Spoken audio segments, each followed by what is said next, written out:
The clock on my nightstand reads 4:47 a.m. when I feel the mattress shift. Not a dramatic movement, just the subtle redistribution of weight that comes when someone who's been lying still for hours finally decides to get up.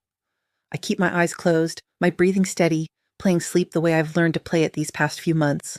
Through my lashes, I watch Marcus move through the darkness of our bedroom, a silhouette pulling clothes from the chair where he laid them out last night. Deliberate, prepared. He's wearing the gray suit, the one he saves for important clients, and even in the dark I know he's reaching for the cologne on the dresser. The Tom Ford. The one that costs $200 and smells like cedar and something vaguely exotic. He only wears it for meetings that matter. The bottle clicks closed. His footsteps are careful on the hardwood, avoiding the spot near the closet that creaks. I hear the soft zip of his garment bag, the rustle of his laptop case. Then he's beside the bed again, and I feel his shadow more than see it. He leans down. His lips brush my cheek, not my mouth, I notice, though I don't know when that shift happened. And his stubble scratches in a way that used to feel intimate and now just feels like texture. Chicago, he whispers, his breath warm against my ear. Back Wednesday. His hand touches my shoulder through the duvet, a brief pressure, then he's gone. I listen to him move through the house, the stairs, the front hall, the soft beep of the alarm system being disarmed and rearmed. Then the garage door, mechanical and grinding. His Audi starts with that expensive purr, the one that sounds like money. I wait until the sound fades completely before I open my eyes. The bedroom is still dark. We installed blackout curtains 2 years ago, these heavy hotel-grade things that Marcus found on some subreddit about optimizing sleep. They're the color of charcoal, and they block every photon of light, turning morning into perpetual midnight. Better circadian rhythm, he'd said, hanging them with the focus he applies to everything that promises incremental improvement. I stare at them now, at the way they hang so perfectly still, and think about how much effort we've put into sleeping well in the same room. The mattress that cost $4,000, the white noise machine, the separate duvets because he sleeps hot and I sleep cold. All this optimization, and yet I lie here at 4:52 a.m., watching my husband sneak out like a teenager, and I can't remember the last time he kissed me goodbye on the mouth. I don't fall back asleep. Instead, I listen to the silence of the house, that particular quality of quiet that feels like held breath. Somewhere in the walls, the furnace kicks on. The refrigerator hums downstairs. Normal sounds. Except nothing feels normal, and I can't articulate why, which makes me feel unmoored and vaguely crazy. I reach for my phone on the nightstand, scroll through nothing. Emails I don't want to read. A text from my sister Maya asking if I'm free for coffee. A reminder that my car registration is due. My car. The thought surfaces with the dull ache of remembered annoyance. The Honda's battery died again yesterday. 3rd time in 2 months.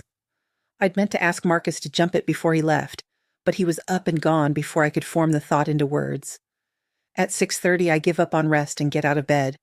The house is cold, the floor is icy against my bare feet. I pull on leggings and one of Marcus's old college sweatshirts, MIT faded gray, the one he never wears anymore, and head downstairs. The coffee maker is programmable and perfect, another one of Marcus's optimizations, and it's already brewed by the time I reach the kitchen. I pour a cup, add the oat milk he buys in bulk from Costco, and stand at the window looking out at the driveway. My Honda sits there looking dejected and useless. His Audi is gone. But the Tesla, the Model 3 he bought last year and claimed was for both of us, sits in the garage, plugged into the charger, silent and waiting. I rarely drive the Tesla. It's technically mine as much as his, but Marcus programmed it to his phone, his profile, his preferences. The seat adjusts to his height when you unlock it. The radio defaults to his podcasts.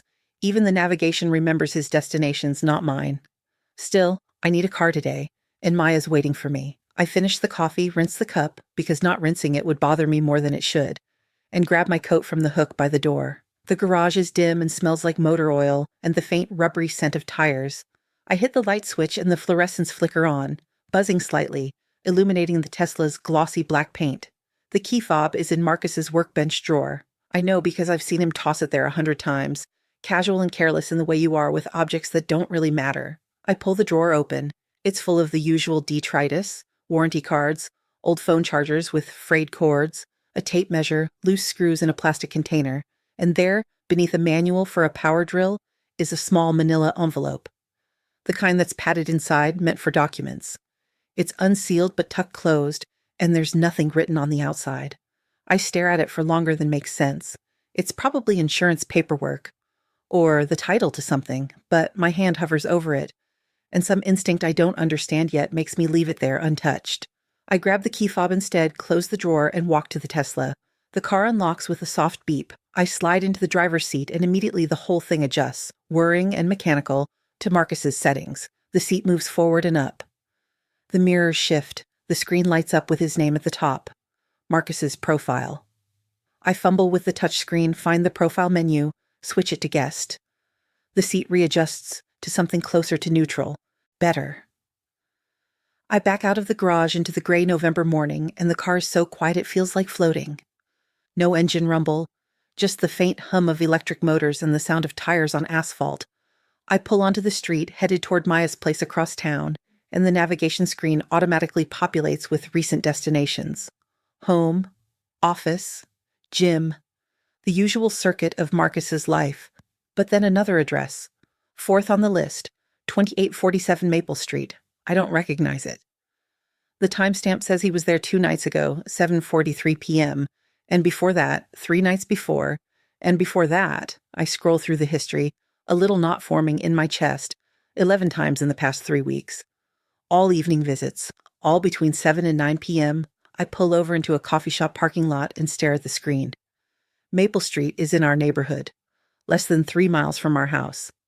I tap the address and the map loads. A residential area, tree-lined, modest apartment buildings mixed with older homes. Nothing commercial, no gym, no client office, just buildings where people live. I sit there with the heat running and the navigation glowing and try to construct an innocent explanation. Maybe it's a friend. Maybe it's a co-working space. Maybe it's... What? What would Marcus be doing on Maple Street 11 times in 3 weeks? Always in the evening. Always for an hour or two, without ever mentioning it? I screenshot the navigation history on my phone. My hands are shaking slightly, which annoys me. I don't even know if there's something wrong yet, and already my body is reacting, adrenaline making my fingers clumsy on the touchscreen. I close the navigation, put the car back in drive, and head to Maya's. She lives in a condo downtown, all exposed brick and industrial windows, the kind of place Marcus always said was trying too hard. I park in the visitor spot and take the elevator to the 3rd floor. Maya answers the door in yoga pants and an oversized cardigan, her dark hair piled in a bun, and takes one look at my face. "What happened?" she asks, stepping aside to let me in. I don't answer right away. I walk to her kitchen island, set my phone down, pull up the screenshot. She leans over, reads the navigation history, and her expression does something I've seen before, a kind of careful neutrality that people adopt when they're afraid of saying the wrong thing. "Okay," she says slowly. "Do you know what that address is?" "No." My voice sounds steadier than I feel. "I was hoping you could tell me I'm being paranoid." Maya picks up my phone, zooms in on the map, then sets it down again. She pours 2 cups of coffee from her French press without asking if I want one. "I can't tell you that," she says quietly. She slides a mug across the counter to me. "I can tell you that 11 visits in 3 weeks isn't nothing. Maybe it's a client. At night, in a residential neighborhood? A friend, then." She looks at me and there's something in her eyes that makes my stomach drop. Pity, or maybe recognition. "Lena," she says, and the way she says my name, gentle, cautious, makes me want to leave. "Have you noticed anything else? Anything off?" I think about the cheek kisses, the cologne, the way Marcus has started showering at night instead of in the morning, coming to bed with damp hair and smelling like shampoo instead of sleep, the way he's been tired more often, going to bed early or staying up late working in his office with the door closed. Small things, individually meaningless. Together, they form a shape I don't want to look at directly. "I don't know," I say, which is the truth. Maybe I'm just... I stop because I don't know how to finish that sentence. Maybe I'm just, what? Paranoid? Anxious? Seeing problems where there aren't any? Maya sips her coffee, watching me over the rim of the mug. "What do you want to do?" "Go home," I say. "Check something." I don't elaborate and she doesn't push. We finish our coffee making small talk about her job and her dating life, a veneer of normalcy stretched thin over the thing we're both thinking about. When I leave, she hugs me tighter than usual, and I feel the weight of it, her worry, her suspicion, her fear on my behalf. I drive back in the Tesla, the car still silent and surreal, and park in the garage. The fluorescent lights flicker on. I sit there with the engine off, though engine isn't even the right word for an electric car. It's just batteries and silence, and stare at the workbench drawer. The envelope is still there, tucked under the drill manual where I left it. I pull it out this time. The flap is unsealed, just folded closed, and I open it standing in the cold garage with my heart doing something arrhythmic in my chest. Inside, paper-clipped documents. I pull them out. The first page is a lease agreement, 24 months. The address is 2847 Maple Street, Unit 4B. Monthly rent, $2,000. Lease start date, September 1st. 2 months ago. The signature at the bottom is Marcus's, that distinctive scrawl I've seen on birthday cards and tax returns, and below it, in neat typed letters, auto debit from account ending in 7392.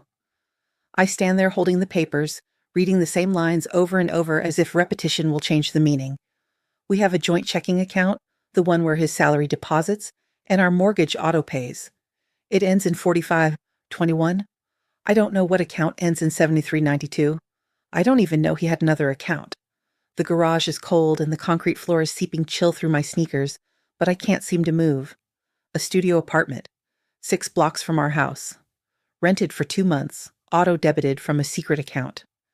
I think about the 11 visits on the navigation, the evening timing, the silence about where he was, what he was doing. I think about him leaving at dawn this morning, kissing my cheek, saying Chicago like it was just another business trip. The kitchen table becomes my war room. I spread the lease pages flat, smoothing the creases with hands that have stopped shaking and started feeling numb instead. Noon light filters through the window over the sink, pale and cold, the kind of November sun that illuminates without warming. I make toast because it's automatic. Bread in the toaster, butter from the fridge, knife from the drawer, but I don't eat it. It sits on the plate growing cold while I open my laptop and navigate to our joint bank account. The login is saved, the password autofilled. Our checking account loads, balance healthy, recent transactions mundane. Mortgage payment, utilities, grocery store charges. His salary deposited every 2 weeks like clockwork, the same amount it's always been. Nothing missing, nothing suspicious. I click through to the linked account section. Just our joint checking and joint savings, both visible, both ordinary. No account ending in 7392, which means he opened it separately, deliberately. An account I was never meant to see, funding a lease I was never meant to know about. I close the laptop and pick up my phone. My thumb hovers over Marcus's name in my contacts, the urge to call him immediate and visceral. But what would I say? I found your secret apartment? Why are you renting a studio 6 blocks away? The questions feel too big for a phone call, too confrontational for text. And beneath the shock, beneath the confusion, is something else. A strange, cold curiosity. I want to see what he does when he comes home. I want to watch him lie. I text Maya instead. Found a lease. He's renting a place 6 blocks away. The response is immediate, the phone buzzing in my hand. But it's a call, not a text, and I see her name flash on the screen. I answer. Are you okay? She asks, skipping preamble. Do you want me to come over?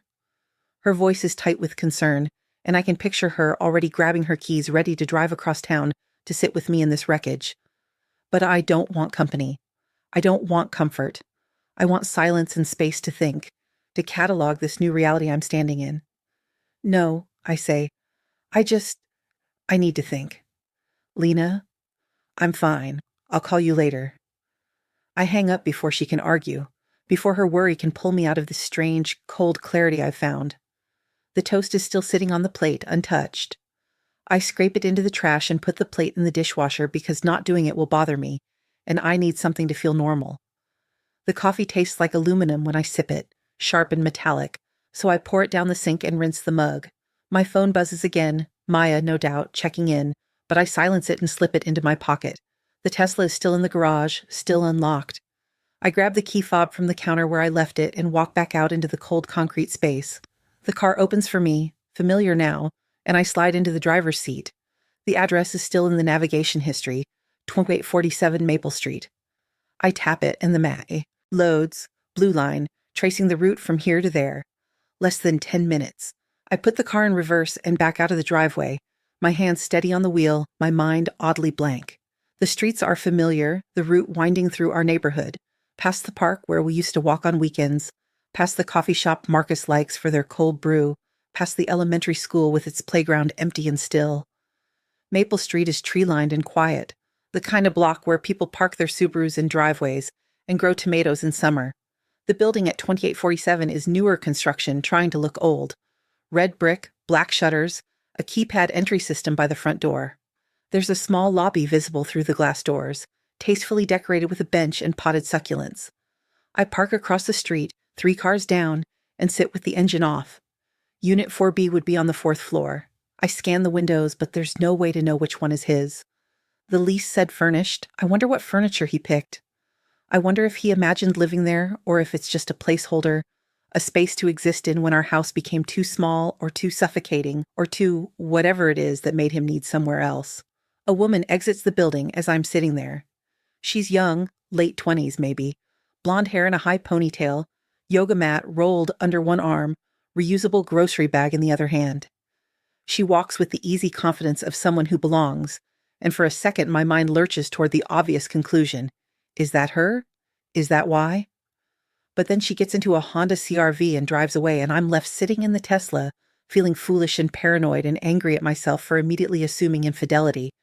Maybe it's not another woman. Maybe it's just, what? A breakdown? A midlife crisis? An exit plan? The last thought lands like a stone in my chest.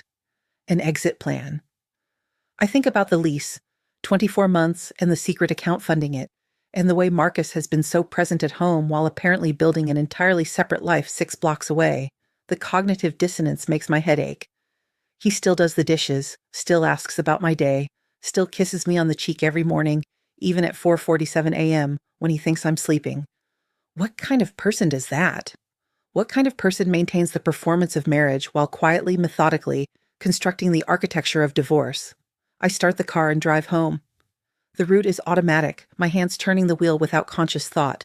When I pull into the garage, the Honda is still sitting there, useless and dead batteried, and I feel a sudden surge of anger so sharp it surprises me. Anger at the car for breaking down. Anger at Marcus for not being here to jump it. Anger at myself for borrowing his Tesla and finding what I found. I get out and slam the door harder than necessary, the sound echoing in the enclosed space, and walk back into the house. The lease papers are still spread across the kitchen table. I gather them up, fold them carefully, slip them back into the envelope. Then I stand there holding it, this small rectangle of paper that contains proof of everything and nothing. Proof that Marcus rented an apartment. No proof of why, no proof of what comes next. I could confront him now, text him a photo, demand answers, blow up the careful distance between us, or I could wait. I could let him come home Wednesday and see what story he tells, what version of himself he performs. The second option feels smarter, more controlled. So I tuck the envelope back into the workbench drawer, exactly where I found it, and close it with a soft click. The house feels different now. I walk through it, cataloging details I've stopped noticing. His books still lining the shelves in the living room, spines uncracked and dusty. His jackets hanging in the coat closet. The leather one he wears on weekends, the wool peacoat for formal dinners, his protein powder on the kitchen counter, the giant tub of vanilla-flavored something he mixes into smoothies every morning. Everything is here. Everything performs husband, performs home, performs us. But it's all set dressing now, props in a play where I don't know my lines. Evening comes, I microwave soup, butternut squash from Trader Joe's, the kind Marcus says is too salty, and eat it standing at the counter. My phone buzzes, a text from him. Landing in Chicago, long day tomorrow, but thinking of you. There's a red heart emoji at the end, which he started using sometime last year, and I stare at it, feeling nothing. I type back, hope it goes well. Love you. Send. The words sit there on the screen, pixels pretending to be sentiment, and I watch the read receipt appear almost immediately. He doesn't reply, just reads it and moves on, and I wonder if that's what we've become. People who say love you out of habit while meaning something closer to goodbye. I put the phone face down on the counter and finish the soup. My reflection stares back at me from the dark window over the sink. A woman in her early 30s, brown hair pulled back, wearing her husband's college sweatshirt. I look tired. Or maybe I've always looked like this and I'm only noticing now. I rinse the bowl, because I always rinse the bowl, and head upstairs. The bedroom is still dark, the blackout curtains doing their job, blocking out the streetlights and the moon and anything that might suggest the world continues outside this space. I turn on the lamp on my nightstand, soft and yellow, and walk to Marcus's side of the bed. His nightstand drawer is usually off limits. Not because he's ever said so, but because there's an unspoken privacy to bedside drawers, a boundary I've never crossed. I cross it now, pull the drawer open. Inside, phone chargers, earplugs, a book on Stoic philosophy he's been reading for 6 months, a bottle of ibuprofen. Nothing. Nothing suspicious or secret or revealing. I close it, feeling foolish, and move to his closet. His clothes hang in neat rows, organized by type and color. Suits on the left, casual shirts in the middle, jackets on the right. Everything exactly where it should be, except there's a duffel bag pushed behind the winter coats, the heavy parkas we haven't needed yet this season.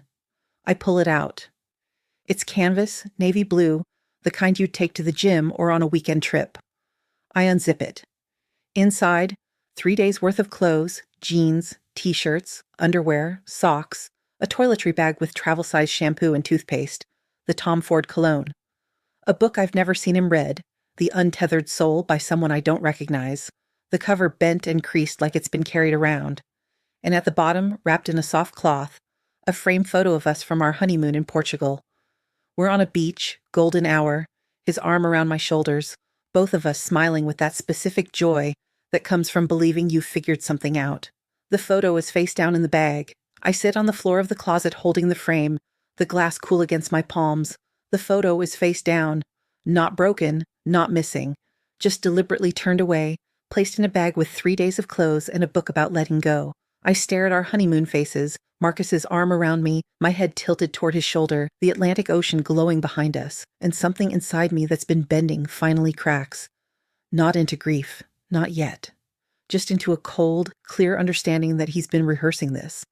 Packing a bag, turning our photo face down, reading books about untethering, building an apartment 6 blocks away and visiting it 11 times in 3 weeks, always in the evening, always while I was home making dinner or watching television or existing in the shared fiction of our marriage. I put the frame back in the bag, face down, exactly as I found it. Zip it closed, push it behind the winter coats, stand up, my knees stiff from sitting on the hardwood, and close the closet door. My phone says it's 11:17 p.m. Marcus is in Chicago, or at least that's what he said, and I have no way to verify it. I could call the hotel, I could check his credit card. But what would that prove? That he's lying about a business trip? That there is no client meeting, no conference, no legitimate reason to be gone? Part of me wants the confirmation, the evidence, the smoking gun, but a larger part, the part that's been growing all day, cold and analytical, realizes it doesn't matter. He's leaving. Maybe not today, maybe not next week. But he's leaving, and he's been planning it for months, and I've been sleeping beside him while he built his exit in secret. The betrayal isn't infidelity, though maybe that's part of it too. I don't know yet. The betrayal is the performance, the cheek kisses and the love you texts and the joint checking account where everything looks normal while he siphons money into an account I didn't know existed to fund an apartment I was never told about. The betrayal is being turned into a past tense while still living in present. I walk back downstairs. The house is too quiet, that particular silence of spaces meant for 2 people occupied by one. I pour a glass of water I don't want and stand at the kitchen window looking out at the driveway. The Tesla is in the garage. The Honda sits dead under the streetlight. Somewhere 6 blocks away, an apartment I've never seen contains furniture I didn't pick and a life I'm not part of. I think about driving there, using the key I don't have, confronting the reality of it, but that feels like his move to make, his reveal to orchestrate. So I stay here, in the house we bought together, and decide to wait. Waiting is its own kind of action. It's choosing not to blow this up, not yet. Choosing to let Wednesday arrive and see what Marcus does when he walks through the door, what lies he tells, what mask he wears. There's power in that, I think, in knowing what he doesn't know I know, in watching him perform while I hold the script. I finish the water, rinse the glass, and head back upstairs. The bedroom is still dark. I turn off the lamp and slide under the duvet, my duvet, separate from his, and lie in the blackness listening to the house settle around me. Sleep doesn't come. Instead, I stare at the ceiling and think about the navigation history, the lease, the duffel bag, the photo. I think about the therapist appointment I found scrolled further down in the Tesla's saved locations, Dr. Shelby Kwan, 2:15 p.m. Thursdays, every week for 2 months. I Googled her earlier, sitting in the coffee shop parking lot, and found her website, Life Transitions and Separation Coaching, helping individuals navigate change with clarity and compassion. Separation coaching, not couples therapy, not marriage counseling, individual work for people who've already decided to leave. My phone buzzes on the nightstand, a text from Maya. Thinking about you. Call if you need anything. I don't reply. I set the phone face down and close my eyes, not sleeping but resting in the strange calm that settled over me. Because here's what I've realized, lying in the dark, I'm angry, yes. Hurt, yes. But beneath that is something unexpected. Relief, the feeling of a truth finally surfacing after months of sensing something wrong but being unable to name it. All those small things, the cologne, the evening disappearances, the emotional distance disguised as stress, they weren't in my head. They were real. And now I know. Morning comes gray and cold. I get up at 7 earlier than usual and make coffee. The house feels like a stage set waiting for actors. I shower, dress in jeans and a sweater that's mine, not his, and sit at the kitchen table with my laptop. I open a new browser tab and type, 1-bedroom apartments near downtown. The search loads, dozens of listings, all available, all featuring photos of empty rooms with good light and clean lines. I click through them methodically, bookmarking the ones that feel right. Hardwood floors, south-facing windows, kitchens big enough for one person who likes to cook, buildings with names like The Foundry and Riverstone Lofts, places that sound like fresh starts. I bookmark 3. One is available December 1st. One is available immediately. One requires a 60-day notice but has a balcony overlooking the river. I don't fill out applications, not yet. But I save them, these possible futures, and the act feels important, decisive, like I'm placing my own pieces on the board instead of just reacting to his. My phone sits beside the laptop, silent. Marcus hasn't texted since last night. I wonder if he's in meetings or if he's somewhere else entirely, somewhere that has nothing to do with Chicago or clients or business trips. I wonder if he's with someone. I wonder if it matters. The day passes in strange suspension. I go to the grocery store and buy food I actually want. Good bread, fresh vegetables, the expensive cheese, instead of the things Marcus prefers. I clean the bathroom, scrubbing tiles until they shine, the physical work satisfying in its simplicity. I call Maya back and tell her I'm okay, which isn't quite true but isn't quite false either. She asks if I've confronted him and I say no, not yet. I'm waiting for Wednesday. She's quiet for a moment, then says, "Just don't let him gaslight you. You know what you found." I promise I won't, and we hang up. And I realize she's right. I do know. The lease exists. The apartment exists. The secret account exists. Whatever story Marcus tries to tell when he gets home will have to account for all of that. Tuesday night, I pack a bag of my own. Not to leave, not yet. But to know I could if I needed to. I fold clothes, stack books, wrap the ceramic bowl my grandmother gave me. It all fits in one large suitcase, which feels both liberating and devastating. 33 years of life, 3 years of marriage, and I can pack what matters into one bag. I zip it closed and slide it into the back of my closet, behind my winter boots, where Marcus won't see it. Then I sit on the edge of the bed and wait for the feeling to hit. The panic, the grief, the urge to call him and beg him to explain.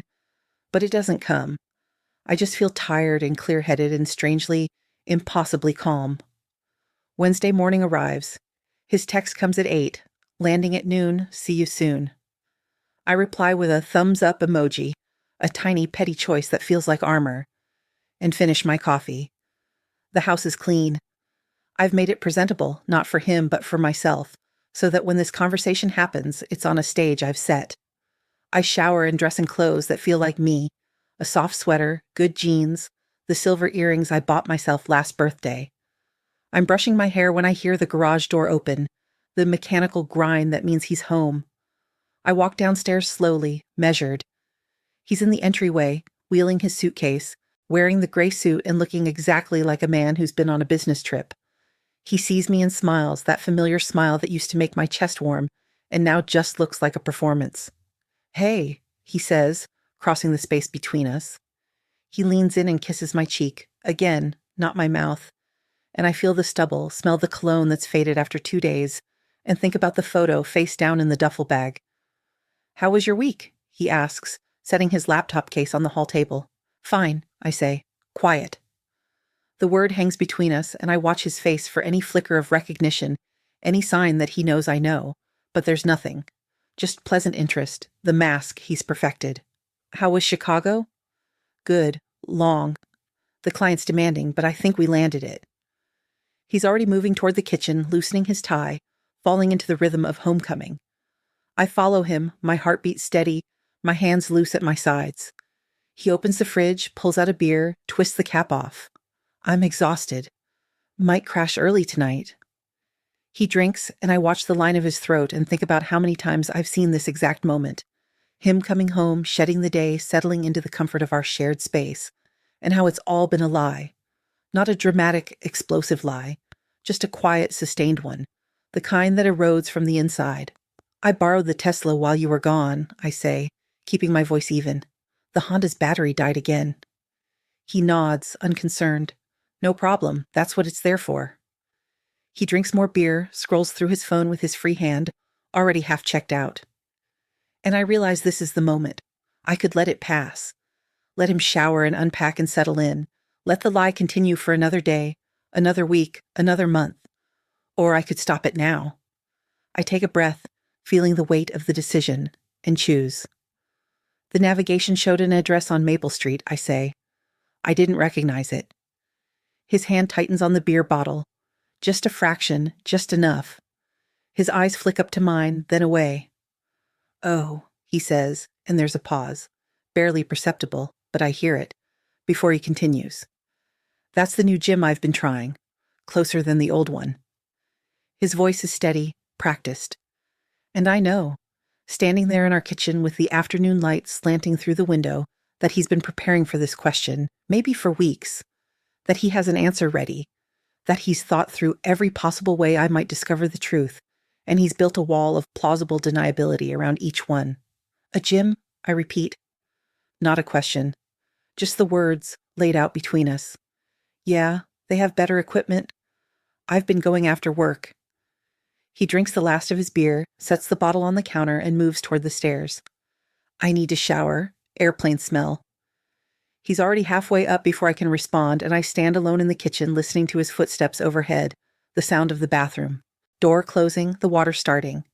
And I think about the lease in the workbench drawer, the one that says Unit 4B, not a gym. I think about Dr. Shelby Kwan and separation coaching and the duffel bag with our honeymoon photo turned face down. I don't follow him upstairs. Instead, I walk to the garage and open the workbench drawer. The envelope is still there. I pull it out, carry it back into the kitchen, and set it on the counter where he'll see it when he comes down. Then I sit at the table and wait, my hands folded, my heartbeat slow and steady. The water shuts off upstairs. I hear him moving around, getting dressed, the familiar sounds of a routine I've witnessed 1,000 times. When his footsteps start down the stairs, I don't turn around. I just sit there, facing the window, watching the light fade outside. He stops when he sees the envelope. I hear it, the sudden absence of footsteps, the held breath. Then, quietly, Lena. My name in his mouth, and it sounds like an apology or an accusation or a plea. I still don't turn around. I found it Monday, I say. The lease, the account. I drove to Maple Street, nice building. My voice is calm, almost conversational, and I'm surprised by how steady it sounds. I didn't go in, didn't know which window was yours, but I sat outside for a while, trying to imagine it, trying to understand. Now I turn to look at him. He's standing in the doorway, barefoot, wearing jeans and a t-shirt, his hair still damp from the shower.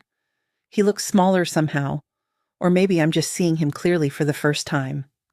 I was going to tell you, he says, and his voice cracks slightly on the last word. When? He doesn't answer right away, just stands there, the envelope on the counter between us like evidence in a trial. Finally, I don't know, soon, I needed to figure things out first. And there it is. The truth finally delivered in pieces. I nod slowly, feeling the last thread of whatever we were snapped cleanly. Figure things out, I repeat, by renting an apartment 6 blocks away, by opening a secret bank account, by visiting a therapist who specializes in separation. I watch his face go pale, watch him realize I know more than he thought. By packing a bag and turning our wedding photo face down. You went through my things. You built a second life. The words come out sharper than I intended, but I don't soften them. You've been planning this for months. The least you can do is be honest about it now. He sinks into a chair across from me, elbows on his knees, head in his hands. For a long moment, there's only silence, the house holding its breath around us. Then, without looking up, I didn't know how to tell you. I didn't want to hurt you.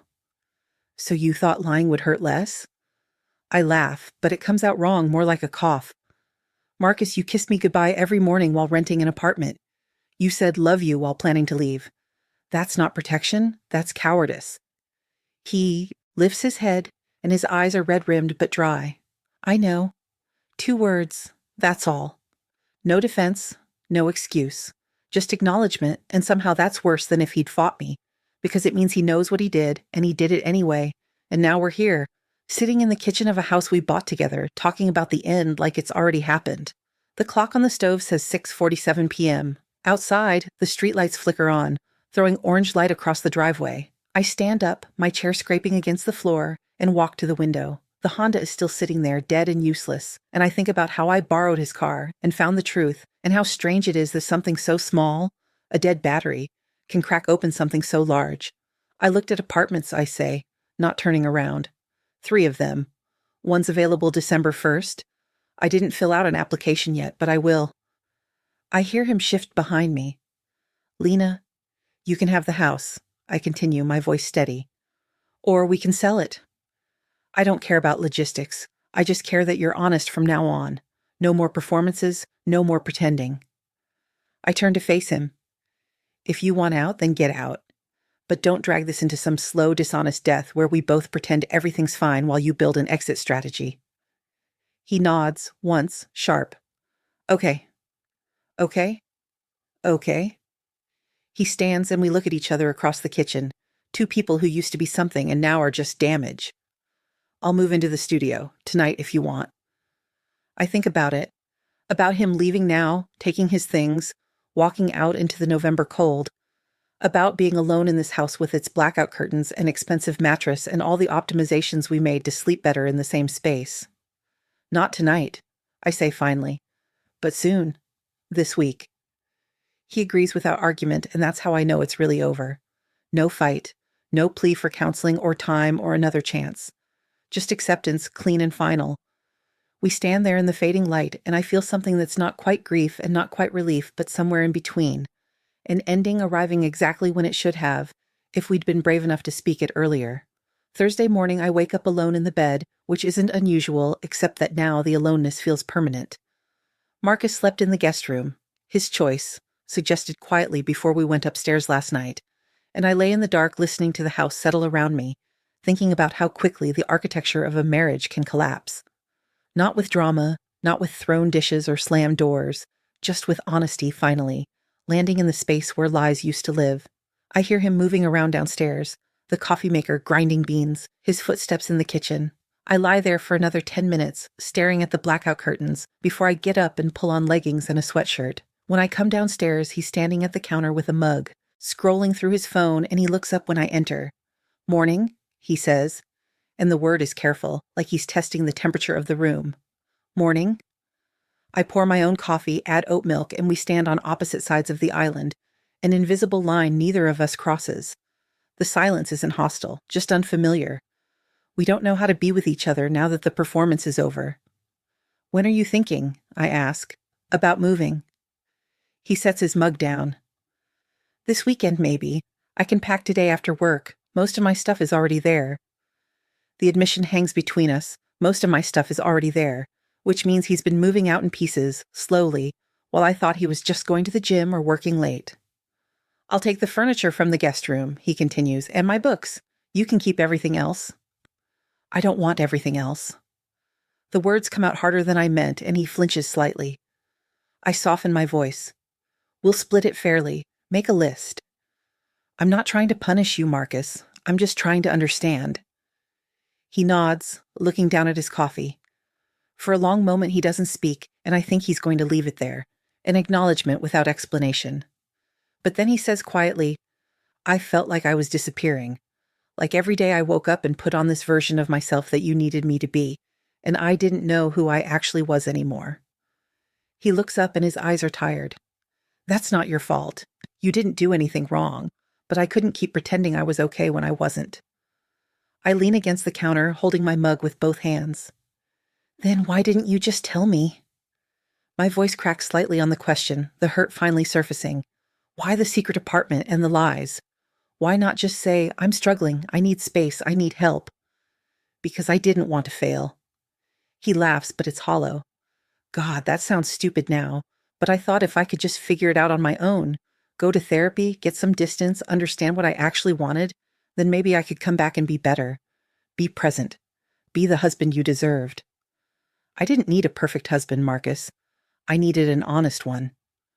The words sit between us, simple and devastating. You took away my choice. You decided for both of us that leaving quietly was better than trying together. He doesn't argue, just nods, staring into his coffee like it holds answers. I know, he says finally. I'm sorry. The apology lands but doesn't fix anything. Apologies can't rewind 2 months of secret leases and hidden accounts and mornings where he kissed my cheek while planning his exit. They can only mark the moment when the truth finally arrived. I finish my coffee in silence, rinse the mug, and head back upstairs to get ready for the day. Behind me, I hear him moving through the house and gathering his laptop, his keys, his wallet, preparing to leave for work and pretend for one more day that his life is still intact. Friday. I spend sorting through the house room by room, taking inventory of what's mine, what's his, what's ours. The couch we picked out together. The kitchen table his parents gave us as a wedding gift. The framed prints on the walls, half chosen by me, half by him. Everything has history now, weight, memory attached to objects I used to walk past without thinking. I make a list on my laptop. Things I want, things he can have, things we should sell. It's mechanical work, satisfying in its clarity. No ambiguity, just division. Maya calls in the afternoon. How are you? She asks, and I can hear the worry threaded through the question. Surprisingly okay, I say, and realize it's true. He's moving out this weekend. We're being civil, no fights. Do you want to fight? She asks it gently, like she's giving me permission. I think about it. No, I'm angry, but fighting won't change anything. He made his choice. Now I get to make mine. I'm sitting on the living room floor, surrounded by books we've accumulated over 3 years. His thrillers and biographies, my novels and poetry collections. I pull one from the stack, The Untethered Soul, the book from his duffel bag, and flip through it. The margins are filled with his handwriting, notes, underlines, questions he asked himself while reading about letting go. What's your choice? Maya asks. The apartment on Riverside, I say, the one with the balcony. I'm calling the landlord Monday. Saying it out loud makes it real, and I feel something shift in my chest. Not quite excitement, not quite dread, just readiness. I can't stay here. Too many ghosts. We talk for another 20 minutes, her voice steady and grounding, and when we hang up, I feel less alone. I keep sorting books, building piles, mine, his, donate, and when Marcus comes home that evening, he finds me sitting in the middle of it all. He stops in the doorway, takes in the scene, and something in his expression softens.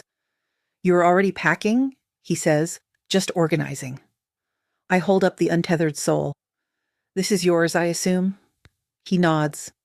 My therapist recommended it. He crosses the room, sits on the floor across from me, and we're suddenly teenagers again, sitting cross-legged with books between us. Did you read any of it? Just your notes in the margins. I hand it to him. You wrote a lot. He opens it, skims his own handwriting, and closes it again. I was trying to figure out how to let go of who I thought I was supposed to be. He looks at me. For what it's worth, I didn't want this to happen. I didn't wake up one day and decide to blow up our marriage.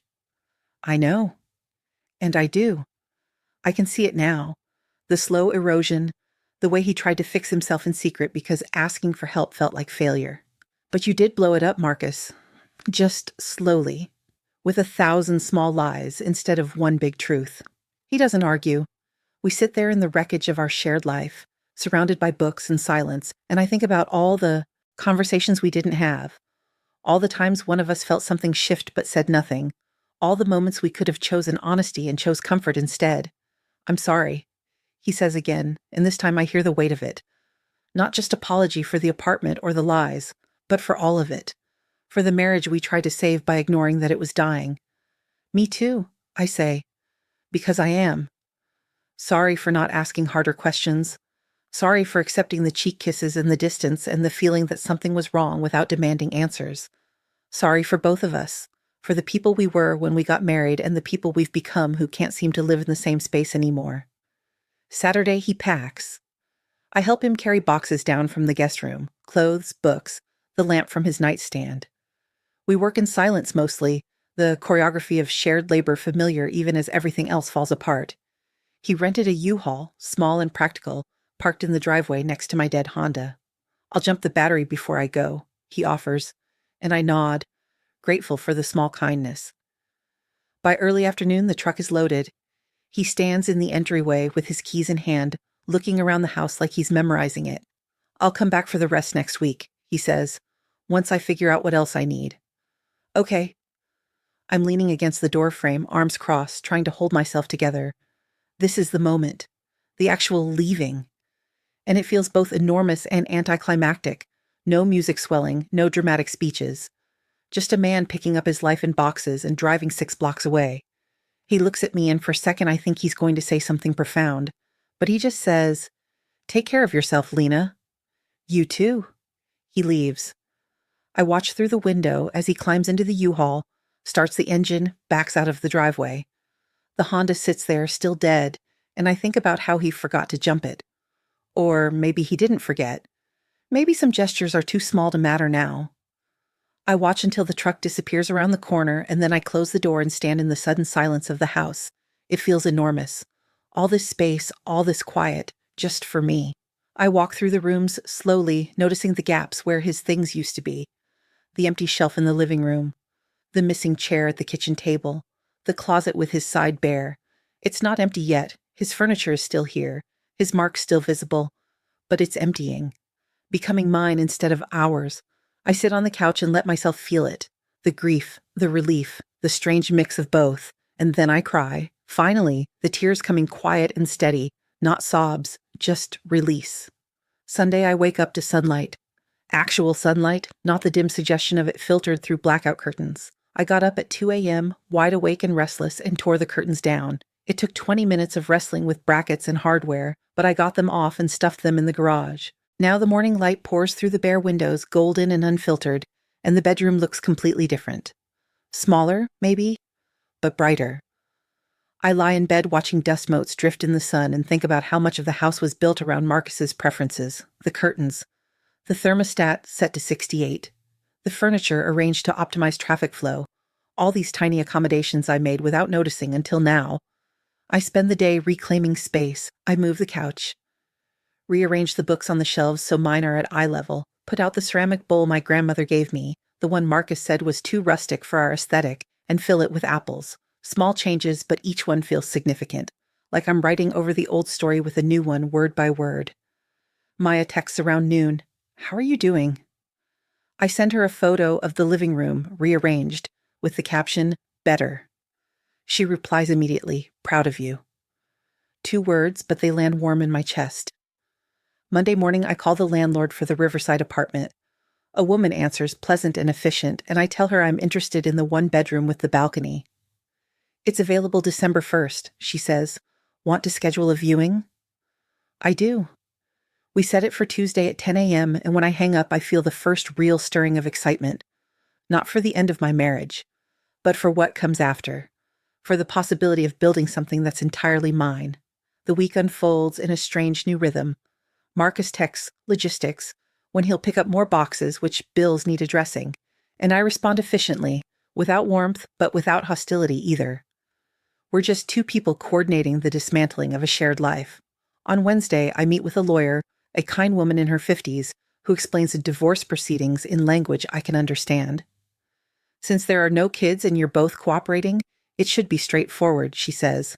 A few months, some paperwork, and it's done. I sign a retainer agreement and leave her office feeling oddly lighter. Thursday, I meet Maya for lunch at the Vietnamese place near her condo. She hugs me hard when I arrive, then pulls back to study my face. You look good, she says, surprised. I feel good.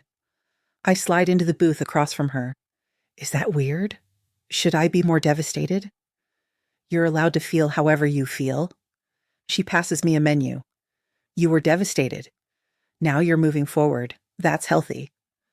We order pho and spring rolls, and I tell her about the apartment viewing scheduled for tomorrow. I think I'm going to take it, I say. Even before I see it, I need to start over somewhere new. Then do it.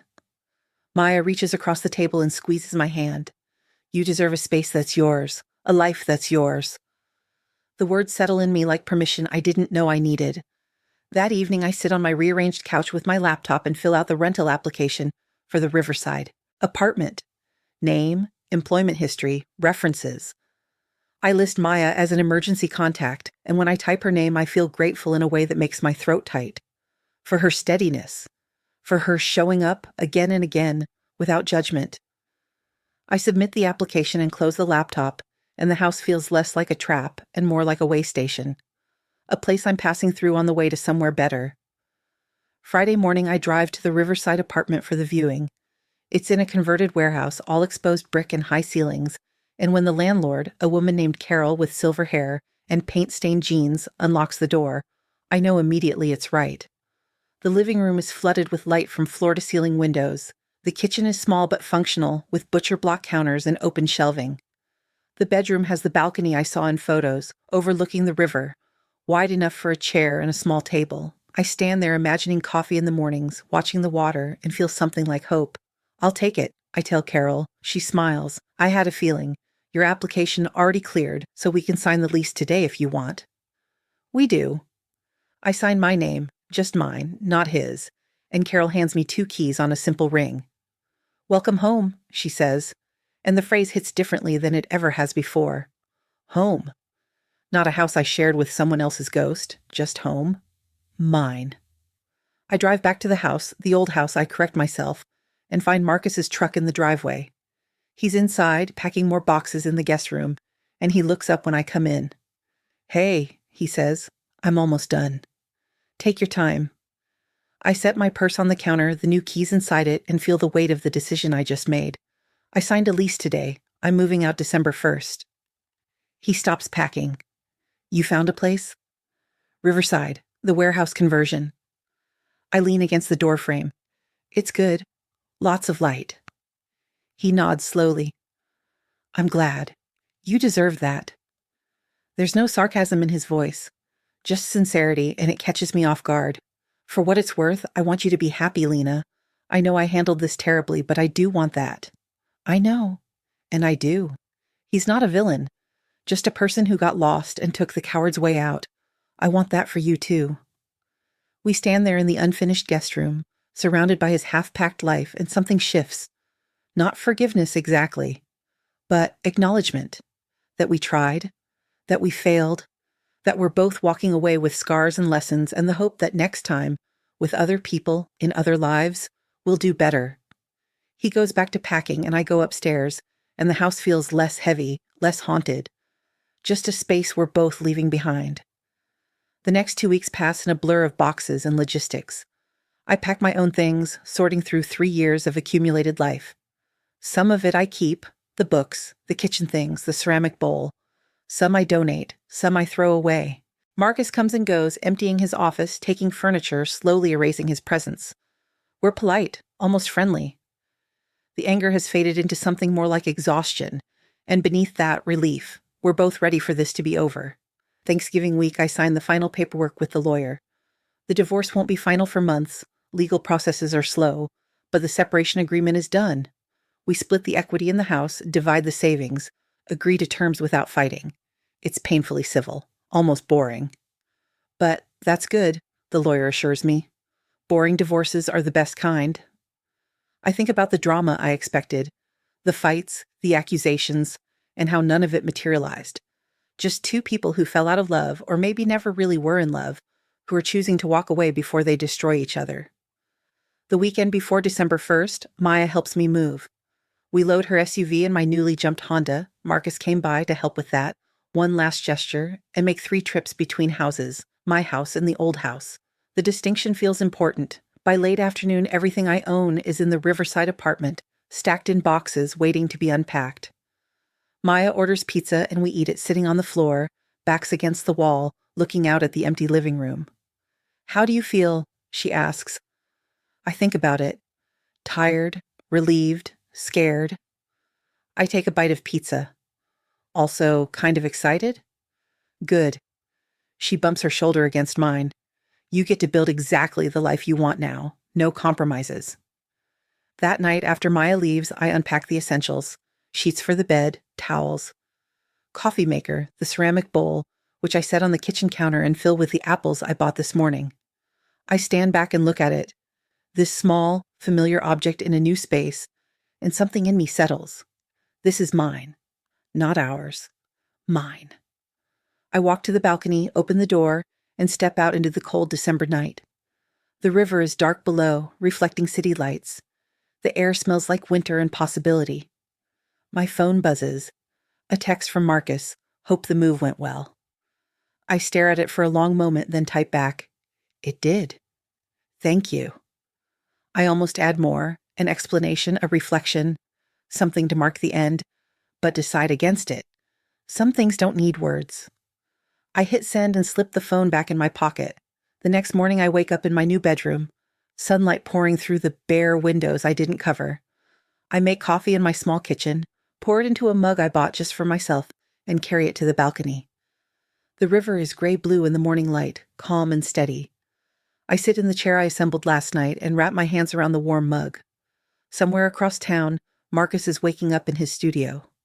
Somewhere between us is the house we used to share, empty now, waiting for new owners to fill it with their own stories. I think about the Tesla key fob that started all of this, the borrowed car, the navigation, history, the secret unspooling. It's sitting in a drawer in my new kitchen. I found it at the bottom of a box yesterday and almost threw it away, but I kept it instead. Not as a reminder of betrayal, but as proof that sometimes the truth arrives in the smallest moments. A dead battery, a borrowed car, a saved address. All these tiny fractures that reveal the fault lines underneath. I sip my coffee and watch the river move. A jogger passes on the path below. A dog barks somewhere. Normal sounds of a normal morning. And I sit here in my new life, my own life, and feel the weight of the past year lifting. The hurt is still there, probably will be for a while, but it's not defining me anymore. I'm not the woman whose husband left in secret. I'm not the woman who found the lease and the lies. I'm just Lena, sitting on a balcony drinking coffee, watching a river flow towards something new. I set the mug down and pull out my phone. Open the Notes app. Start typing. Things I want in this next chapter. The list comes easily. Honesty. Space to be myself. Friendships that matter. Work that fulfills me. A life built on presence instead of performance. I add one more. No more blackout curtains. The thought makes me smile. The sun climbs higher. The coffee gets cold. I stay on the balcony anyway, wrapped in a blanket, watching morning turn to afternoon. There's nowhere I need to be. No one I need to perform for. Just this. The river, the light, the sound of my own breathing. And for the first time in longer than I can remember, I feel the simple, undeniable truth of my own existence. I'm here. I'm okay. I'm beginning again. Inside on the kitchen counter, the ceramic bowl catches the afternoon light. The apples are red and perfect, the bowl's glaze glowing warm. It's the same bowl that sat in my grandmother's house, then in the house I shared with Marcus, and now here, in this space that's entirely mine. Same object, different context, new meaning. That's how healing works, I think. You carry what matters forward. You leave the rest behind. You fill your own bowl with whatever sustains you. I pick up the Tesla key fob from the drawer and turn it over in my palm. Such a small thing. Such a large consequence. I walk to the balcony and hold it over the railing for a moment, thinking about letting it drop into the river below. A symbolic gesture, an ending. But then I pull it back and tuck it in my pocket instead. Not because I need it, but because I survived what it revealed. Because knowledge, even painful knowledge, is better than beautiful lies. The city hums around me, life continuing, indifferent and kind. And I stand here in the middle of my own story, no longer waiting for someone else to write the next chapter. The river flows, the light shifts, and I stay exactly where I am, present and whole, beginning the work of becoming myself again.